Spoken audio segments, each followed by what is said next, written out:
வேத வசனத்துக்குள்ளே விதை உயிர்ப்பிக்கக்கூடிய தன்மை, முளைப்பிக்கக்கூடிய தன்மை, பயிராக்கக்கூடிய தன்மை, வளரக்கூடிய தன்மை, உருவாகக்கூடிய தன்மை எதற்குள்ளே இருக்கிறது?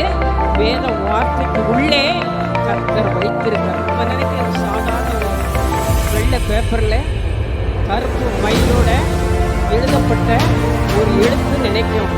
ஒவ்வொரு எழுத்தும் உயிர்ப்பிக்கக்கூடிய தன்மை உடையது. ஒவ்வொரு எழுத்துக்குள்ளையும் ஜீவன் இருக்கிறது. ஒவ்வொரு எழுத்துக்குள்ளையும் வல்லமை இருக்கிறது. ஒவ்வொரு எழுத்துக்குள்ளையும் ஆற்றல் இருக்கிறது. ஒவ்வொரு எழுத்துக்குள்ளையும் ஆசீர்வதிக்கிற தன்மைகள் இருக்கிறது. ஒவ்வொரு எழுத்துக்குள்ளையும் நம்மை சுகமாக்கக்கூடிய, ஆரோக்கியமாய் ஆயுசோடு வாழக்கூடிய தன்மை ஒவ்வொரு எழுத்துக்குள்ளையும் இருக்கிறது.